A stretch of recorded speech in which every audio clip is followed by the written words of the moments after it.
Goedemorgen, mijn naam is mevrouw Uti.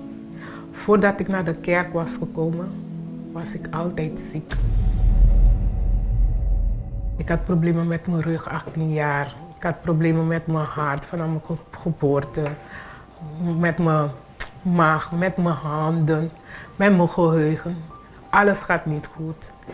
En voor mij het was moeilijk omdat ik zie geen toekomst. Ik had altijd in mijn gedachten dat ik nooit 43 jaar haal.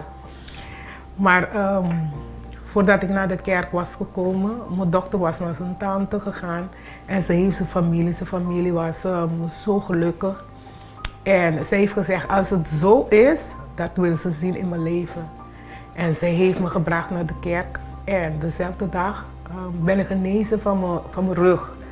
Maar mijn dochter, ze vindt het verbaasd, hoe kan dat? 18 jaar en dezelfde dag ben ik genezen. Maar het is moeilijk dat ze wil me niet geloven.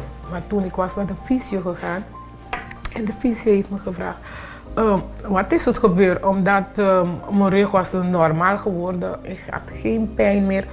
Tot vandaag had ik geen pijn. Normaal, ik krijg wel rugpijn. Maar als ik zware zaken tillen of noem maar wat. En met mijn hart is ook hetzelfde probleem. Had ik een pijn gekregen, was ik naar de ziekenhuis. Ze zegt, ik heb niks. Maar ze blijft onderzoeken. Maar ja, de dokter kan niet geloven, hoe komt dat? Maar wat onmogelijk is voor de dokter, is mogelijk voor God. Na de genezing kom ik erachter dat het geloven werkt, omdat mijn proces was heel snel.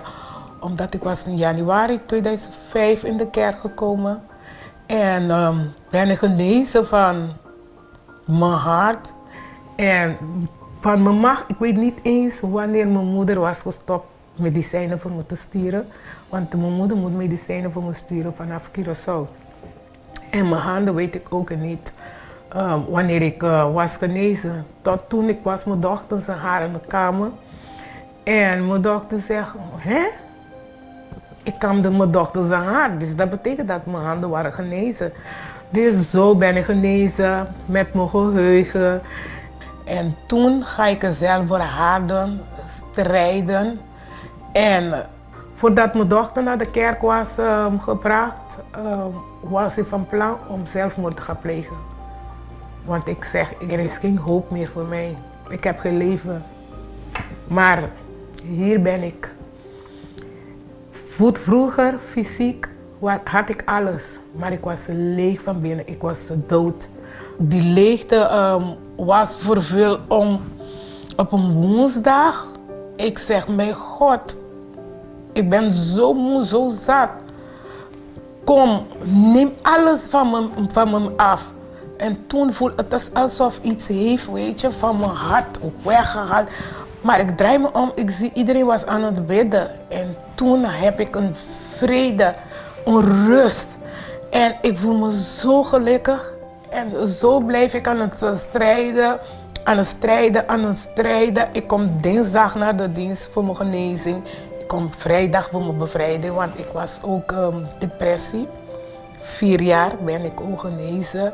En zondag is voor me innerlijk om vervuld te worden. En toen was ik er komen een reistocht naar Israël, ben ik gegaan.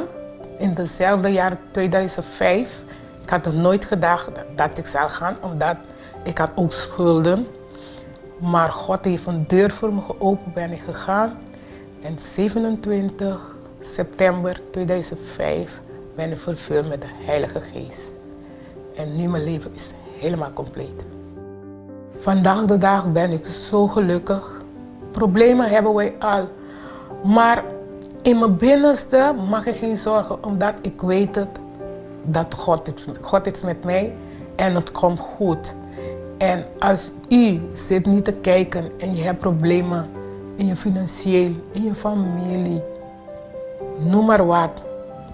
Kom, er is een oplossing. Er is altijd hoop. Geef niet op.